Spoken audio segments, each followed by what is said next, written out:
नमस्कार, आप देख रहे हैं न्यू इंडिया लाइव और आपके साथ मैं हूं सलोनी शिवा। नजर डालेंगे आज के हम खबरों पर। रूस के राष्ट्रपति व्लादिमीर पुतिन ने एक बार फिर प्रधानमंत्री नरेंद्र मोदी की शान में कसीदे पढ़ते नजर आए। उन्होंने तारीफ करते हुए कहा कि नरेंद्र मोदी एक बहुत ही बुद्धिमान व्यक्ति हैं। उन्होंने दोनों देशों के बीच ऐतिहासिक रूप से मैत्रीपूर्ण संबंधों की प्रशंसा की। रूसी राष्ट्रपति ने कहा कि भारत नरेंद्र मोदी के नेतृत्व में अपने विकास में शानदार प्रगति कर रहा है। पुतिन फाइनेंशियल सिक्योरिटी के इंटरनेशनल ओलंपियाड में बोल रहे थे। रूस के राष्ट्रपति व्लादिमीर पुतिन ने एक कार्यक्रम में प्रधानमंत्री नरेंद्र मोदी को बहुत बुद्धिमान व्यक्ति और कहा कि उनके नेतृत्व में भारत ने काफी प्रगति की है। रूसी समाचार एजेंसी के अनुसार पुतिन को प्रधानमंत्री मोदी के नेतृत्व में भारत द्वारा की गई महत्वपूर्ण प्रगति के बारे में बात करते हुए सुना जा सकता है। राष्ट्रपति पुतिन ने कहा कि हमारे प्रधानमंत्री मोदी के साथ बहुत अच्छे राजनीतिक संबंध हैं। वह बहुत बुद्धिमान व्यक्ति हैं। उनके नेतृत्व में भारत विकास में बहुत प्रगति कर रहा है। यह इस एजेंडे पर काम करने के लिए भारत और रूस दोनों के हित को पूरी तरह से पूरा करता है। पुतिन की यह प्रशंसा भारत में G20 शिखर सम्मेलन के मद्देनजर आई है। इससे पहले पुतिन ने मेक इन इंडिया पहल की सराहना की थी, जो भारत में उद्यमिता को बढ़ावा देने के लिए 2014 में पीएम मोदी ने शुरू की थी। 8वें ईस्टर्न इकोनॉमिक फोरम में बोलते हुए पुतिन ने सुझाव दिया कि रूस घरेलू उद्योगों को बढ़ावा देने में भारत की सफलता से सीख सकता है। पुतिन ने कहा कि तब हमारे पास घरेलू स्तर पर बनी कारें नहीं थी, लेकिन अब हमारे पास है। मुझे लगता है कि हमें अपने कई साझेदारों का अनुकरण करना चाहिए। उदाहरण के लिए हम भारत को ले सकते हैं। वे भारतीय निर्मित वाहनों के निर्माण और उपयोग पर ध्यान केंद्रित कर रहे हैं। मुझे लगता है कि प्रधानमंत्री मोदी मेक इन इंडिया कार्यक्रम को बढ़ावा देने में सही काम कर रहे हैं। दिल्ली शराब घोटाला केस में ईडी की जांच अब राज्यसभा सांसद संजय सिंह के दरवाजे तक जा पहुंची है। बीते दिन एजेंसी ने घंटों उनसे पूछताछ के बाद उन्हें गिरफ्तार कर लिया। इस मामले पर सुप्रीम कोर्ट में भी सुनवाई हुई। कल की सुनवाई में बेंच ने पूछा था कि आखिर आम आदमी पार्टी को आरोपी क्यों नहीं बनाया गया है। इस पर मनी लॉन्ड्रिंग की जांच के लिए जिम्मेदार एजेंसी ने कानूनी एक्सपर्ट की राय लेना शुरू कर दी।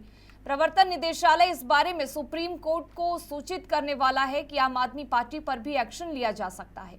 पार्टी को एक आरोपी के तौर पर शामिल किया जा सकता है। चार्जशीट फाइल करने के दरमियान आपको एक आरोपी बनाया जा सकता है। आप सांसद संजय सिंह को एजेंसी ने लंबी पूछताछ के बाद अरेस्ट किया। इससे पहले संजय सिंह के घर पर घंटों रेड चली। जांच एजेंसी का दावा है कि इस पूरे केस में संजय सिंह की अहम भूमिका है। उन्होंने शराब नीति बनाने से लेकर इसे लागू करने तक में भूमिका अदा की है। हालांकि अब शराब नीति को वापस ले लिया गया है, लेकिन इस केस की जांच में आम आदमी पार्टी के कई बड़े नेता नप चुके हैं। इसी केस के संबंध में डिप्टी सीएम मनीष सिसोदिया और स्वास्थ्य मंत्री सत्येंद्र जैन जेल में है। अब संजय सिंह भी ईडी की हिरासत में है। अब उन्हें कोर्ट में पेश किया जा सकता है। मई महीने में एजेंसी ने अपनी एक चार्जशीट में संजय सिंह और मनीष सिसोदिया को रेस्तरां के मालिक संजय अरोड़ा का करीबी पाया था।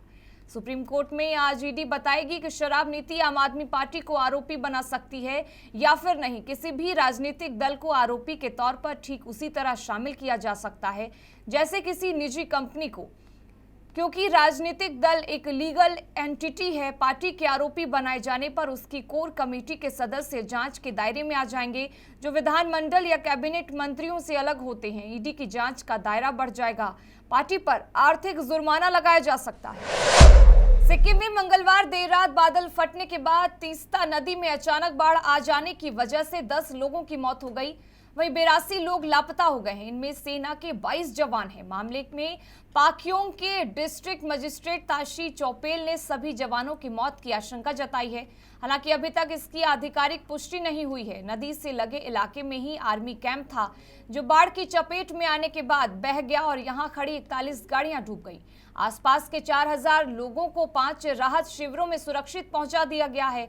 बाढ़ की वजह से राज्य को देश से जोड़ने वाला नेशनल हाईवे NH10 भी बह गया। इसकी वजह से आवागमन की सुविधा बंद हो गई है। लोनक झील के ऊपर देर रात करीब 1:30 बजे के आसपास बादल फटा। इसके बाद लालनीच में घाटी के तीस्ता नदी में अचानक बाढ़ आ गई। नदी का जलस्तर अचानक 15 से 20 फीट तक बढ़ गया। इसके बाद नदी से लगे आसपास के इलाकों में पानी भर गया। कई घरों में भी नदी का पानी घुस आया। लोग घर छोड़कर सुरक्षित इलाकों में चले गए। सिक्किम में बादल फटने के बाद पश्चिम बंगाल के कलिम्पोंग में भी बाढ़ जैसे हालात हो गए हैं। राज्य के मुख्य सचिव HK द्विवेदी ने बताया कि तीस्ता बैराज से 3 शव बरामद किए गए हैं, उनकी अभी तक पहचान नहीं हो पाई है। उधर प्रधानमंत्री नरेंद्र मोदी ने राज्य की स्थिति जानने के लिए मुख्यमंत्री प्रेम सिंह तमांग से बातचीत की, उन्हें मदद देने का आश्वासन दिया। गुवाहाटी के डिफेंस प्रो ने बताया कि हादसे के बाद सेना के लापता जवानों की तलाशी के लिए रेस्क्यू ऑपरेशन शुरू कर दिया गया है। स्थानीय प्रशासन भी अपने स्तर पर रेस्क्यू ऑपरेशन चला रही है। हालांकि जानमाल के नुकसान को लेकर कोई जानकारी अभी सामने नहीं आई है। NDRF ने सिक्किम के सिंगतम से 7 लोगों को बचाया, जहां बादल फटने के बाद जैसी स्थिति पैदा हो गई है। NDRF की टीम गंगटोक में और 2 टीमें पश्चिम बंगाल के सिक्किम से सटे इलाकों में तैनात हैं। इससे पहले सिक्किम में 16 जून को भी बादल फटा था। यहां के पैक्योंग में जमीन खिसकने और फिर बादल फटने से घरों में पानी भर गया था। कई लोग इससे प्रभावित भी हुए थे। हरियाणा के मुख्यमंत्री मनोहर लाल खट्टर बुधवार को हादसे का शिकार होते होते बच गए। करनाल दौरे पर आए सीएम मनोहर लाल मधुबन पुलिस अकादमी में दीक्षांत समारोह में भाग ले रहे थे। वह मंच पर चढ़े ही थे कि उनके पैर में कुछ फंस गया। संयोग ठीक था कि आगे चल रही जवान को खतरे का एहसास हो गया और उसने सीएम का हाथ थामकर उन्हें गिरने से बचा लिया। बावजूद इसके सीएम 2-4 आगे तक लड़खड़ाते चले गए। इस घटना का एक वीडियो भी सामने आया है। वीडियो देखकर साफ तौर पर लग रहा है कि यदि जवान ने उन्हें पकड़ा न होता तो वह सिर के बल गिर पड़ते और उन्हें गंभीर चोट आ सकती थी। हालांकि इस घटना के सीएम मनोहर लाल मुस्कुराते नजर आए। उन्होंने सफाई भी दी, कहा कि पैर में कुछ फंस गया था, इसके वजह से वह गिरते गिरते बचे हैं। यह घटना उस समय की है जब सीएम पुलिस की अलग अलग टीम के कोच और मैनेजर से मुलाकात के बाद मंच पर चढ़े थे। बता दें कि मधुबन पुलिस अकादमी में 72वीं all India police wrestling games 2023 का आयोजन किया गया है। इस कार्यक्रम का शुभारंभ करने के लिए सीएम बतौर मुख्य अतिथि यहां पहुंचे थे। बच्छेर स्टेडियम में आयोजित इस 5 दिवसीय कार्यक्रम में अलग अलग राज्यों की पुलिस और अर्धसैनिक बलों की 36 टीमों में शामिल 2561 खिलाड़ी हिस्सा ले रहे थे। इस प्रतियोगिता में हरियाणा पुलिस ने अब तक 648 पदक जीते हैं। इसके अलावा मेजर ध्यानचंद पद्मश्री भीम अवार्ड के 56 पुरस्कार भी हरियाणा पुलिस को खाते में हैं। इस साल के आखिर में मध्य प्रदेश में विधानसभा चुनाव होने हैं। किसी भी दिन इसके तारीखों का ऐलान हो सकता है। राज्य में रैलियों का दौरा जारी है। प्रधानमंत्री नरेंद्र मोदी, मुख्यमंत्री शिवराज सिंह समेत बीजेपी के कई नेता ताबड़तोड़ रैलियां कर रहे हैं। आचार संहिता लागू होने से पहले शिवराज ने एक बड़ा दांव चला है। मुख्यमंत्री ने आधी आबादी को साधने के लिए बड़ा फैसला लिया है। उन्होंने सरकारी नौकरियों में महिलाओं को 35% आरक्षण देने की घोषणा की है। बता दें कि सीएम शिवराज सिंह चौहान के इस ऐलान के बाद सामान्य प्रशासन विभाग ने इसका नोटिफिकेशन भी जारी कर दिया है। वन विभाग को छोड़कर सभी विभागों में 35% आरक्षण का फॉर्मूला होगा। बीते दिनों सीएम शिवराज सिंह चौहान ने घोषणा की थी कि अभी पुलिस में बेटियों को भर्ती केवल 30% होती थी, लेकिन अब इसे बढ़ाकर 35% कर रहा हूं। बाकी जितनी भी नौकरियां हैं उनमें भी 35% भर्ती बेटियों की होगी। जाहिर है चुनाव से पहले सीएम का यह एक बड़ा दाव है, मगर महिलाओं को सशक्त और आत्मनिर्भर बनाने की दिशा में राज्य सरकार यह एक बड़ा कदम है। चुनाव से पहले सीएम शिवराज राज्य में आधी आबादी को साधने की लगातार कोशिश कर रहे हैं। बता दें कि प्रदेश की आबादी अब 8.77 करोड़ के आसपास है। इसमें महिलाओं की आबादी 35,14,503 है। यह राज्य की आबादी का 48.3% है। राज्य सरकार महिलाओं को संबल बनाने के लिए लगातार प्रयास कर रही है। सीएम शिवराज ने हाल ही में लाडली बहन योजना की राशि बढ़ाकर 1,250 कर दी थी। उन्होंने कहा कि इसे धीरे धीरे बढ़ाकर 3,000 तक ले जाएंगे। वहीं अब उन्होंने सरकारी नौकरियों में महिलाओं को 35% आरक्षण की घोषणा कर दी है। इस तरह राज्य सरकार प्रदेश की आधी आबादी को लगातार साधने की कोशिश कर रहा है। उधर कांग्रेस ने भी इसका तोड़ निकाला है। उसने भी आधी आबादी को खुश करने के लिए कई ऐलान किए हैं। कांग्रेस ने हर महिला को प्रतिमाह 1,500 रुपए देने का वादा किया है। इसके अलावा उसने एमपी की जनता को 11 वचन दिए हैं।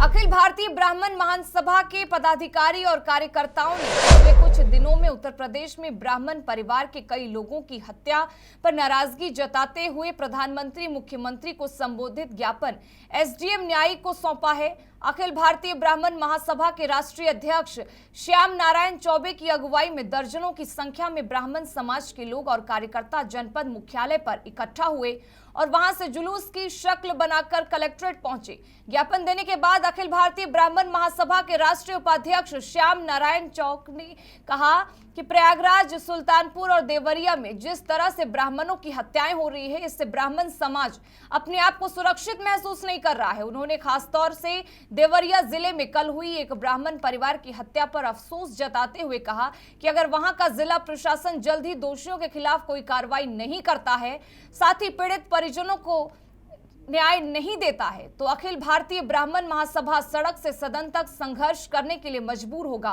और इसकी सारी जिम्मेदारी प्रशासन की होगी। अभी आप लोगों ने ज्ञापन सौंपा है, क्या है? आज जिलाधिकारी सिद्धार्थनगर को माननीय प्रधानमंत्री और माननीय मुख्यमंत्री से संबंधित ज्ञापन दिया गया है। जो जनपद सुल्तानपुर में हत्या हुई थी और प्रयागराज के मंदिर के पुजारी की जो निर्मम हत्या हुई है उसके, और देवरिया में जो सामूहिक जघन्य हत्या हुई है उसके खिलाफ जो है यहाँ जिलाधिकारी को हम लोगों ने ज्ञापन दिया है। और ज्ञापन के साथ साथ हम लोगों ने समय दिया है उनको 72 घंटे का कि अगर देवरिया प्रशासन अगर इसमें तत्काल कार्रवाई नहीं करती है और पीड़ितों को हक नहीं मिलता है तो हम सड़क से सदन तक जो है इसके लिए हम लोग जो है संघर्षरत रहेंगे। और देवरिया प्रशासन से खास करके मांग करते हैं कि जो भी इस कृत्य में शामिल हैं उनको कड़ी से कड़ी उनकी सज़ा की जाए और उनका जिस तरह से अन्य अपराधियों को बुलडोजर से घर गिराया गया है उसी तरह से देवरिया के, सुल्तानपुर के और प्रयागराज के अधिकारियों का भी बुलडोजर चला करके घर गिराया जाए, जिससे लोगों में इस तरह के कृत्य करने वालों में दहशत हो, जिससे आइंदा कोई इस तरह का कृत्य करने का साहस न करे। मथुरा के फरा ब्लॉक के झंडीपुर गांव के रहने वाले शहीद बबलू सिंह को सेना की तरफ से ऐसा सम्मान दिया जा रहा है जो कि देश के किसी भी शहीद को अभी तक नहीं मिला होगा। जहां शहीद के सम्मान में उनके स्मारक पर आर्मी का टैंक रखा गया, जिसमें 155 टैंक पुणे से मथुरा लाया जा रहा है। 4 अक्टूबर को शहीद बबलू सिंह के गांव झंडीपुर लाया गया। आर्मी की सभी कागजी कार्रवाई करने के बाद शहीद के परिजन और सैनिक टैंक को मथुरा आगरा हाईवे ग्वालियर बाईपास से 19 के रास्ते चांदीपुर को जगह जगह पर स्वागत करने के बाद ले जाया गया। शहीद बबलू सिंह 2005 में 8वीं जाट बटालियन में भर्ती हुए और 2016 में आतंकी हमले में 4 आतंकियों को मारने के बाद बबलू सिंह शहीद हो गए, जिन्हें अब यह सम्मान दिया जा रहा है। भारतीय वायुसेना अपग्रेड टैक्टिक्स और अत्याधुनिक उपकरणों के साथ चीन और पाकिस्तान की सेनाओं द्वारा उत्पन्न चुनौतियों का सामना करने की तैयारी कर रही है। Air chief marshal V R Chaudhari ने मंगलवार को भारतीय वायुसेना की रणनीतिक योजनाओं का खुलासा किया।